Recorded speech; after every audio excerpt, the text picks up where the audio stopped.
Thank God we're coming out of whatever era we were in, because you want to talk about authoritarian. I mean, what do you think all this was? What do you think it was when you had the likes of so many people getting effectively debanked? This is what it's called. You know, I've done a lot of reporting on this because I actually did a couple of documentaries back in the day on the underground marijuana industry and the challenges that they had from the banking front to try and deal with the reality, which was that you were sort of in violation of federal law.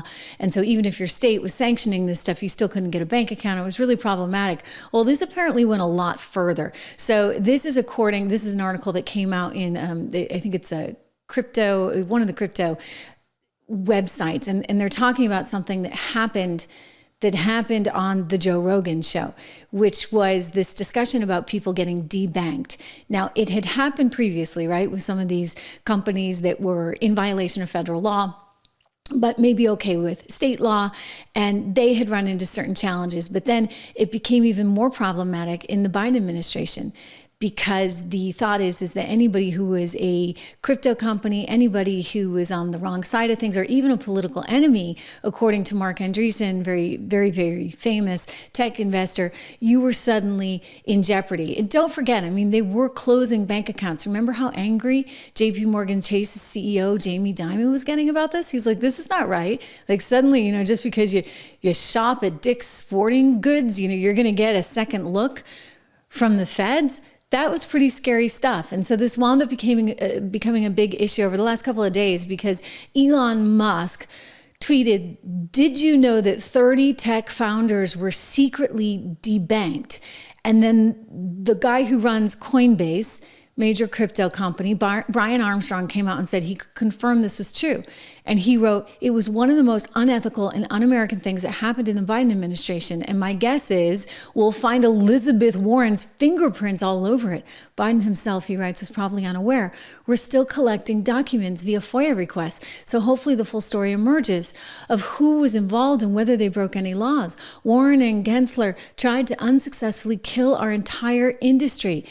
And it was a major factor in the Dems losing the election. The Democrat Party should realize Warren is a liability, and further distancing themselves, if they want to have any hope of rebuilding, is the right thing to do." So again, this all coming about because Andreessen went on to Joe Rogan's show and said, yeah, the tech community is having a big problem because they're out there debanking anybody whom they consider a threat, whether it be in the tech community or even their political enemies. Unbelievable stuff. 100%. And this is called, so it was Operation Choke Point 1.0 was 15 years ago against the pot and the guns. Choke Point 2.0 is primarily against their political enemies and then to their disfavored tech startups. And it's hit the tech world like we've had like 30 founders debanked in the last 4 years. Really? Yeah. It's been a big recurring pattern. 30. This is one of the reasons why we ended up supporting Trump. It's like we can't live in this world. We can't live in a world where somebody starts a company that's a completely legal thing and then they literally like get sanctioned, right, and embargoed by the United States government through a completely unaccountable, by the way, no due process. None of this is written down. There's no rules. There's no court. There's no decision process. There's no appeal. Who do you appeal to, right? Like, who do you go to get your bank account back? That's scary. Okay, that's really scary. I think this is the most important story that nobody's talking about.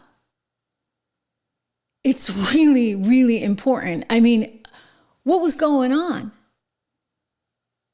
They decide you're a political enemy? They decide you're an enemy because you're experimenting with technology that maybe they don't like, and suddenly you're SOL?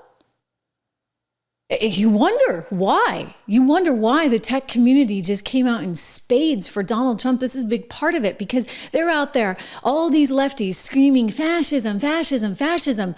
Guess what's fascism? When you're shutting down one's right to speech, when you're shutting down one's right to make a living, when you're shutting down one's ability to run a business by not allowing them to have a bank account because they don't represent the point of view that you want, that's a problem. So I want to see all those FOIA requests, and I hope this is one big grand lawsuit. When they talk about retribution, this is the kind of thing, it's not retribution, it is what's fair. We need as Americans to know just exactly what went down when you're trying to punish your political enemies with financial tools. That's a problem. All right, that's a really, really, really big problem. All while simultaneously going on about DEI and this and that. I'll tell you, DEI, I'm sorry, it's over, right? You look at what Walmart did, it's over. You look at what Boeing did, it's over. For a change, we actually just need to worry about making money as a nation. And that's what companies need to worry about, how they make money. And they don't need Elizabeth Warren and others in the way. Quick shout out again for 76 Research. These are our holdings. You can see lots of great picks there at 76research.com. You can go over there, subscribe to 76 Research. You can get it for just $1 a month for the first 2 months. It goes to $9.95 thereafter. You can get the model portfolios. If you add on a model portfolio, I think the math works out to it something like another $22. And you can get all of these names. You can see our financial pick up 37%, another financial pick up 35% just in the time period between 7/31 and 10/31. And of course, these stocks have been on a tear ever since Donald Trump got elected. I mean, every single day, the market's up and away, which is just incredible.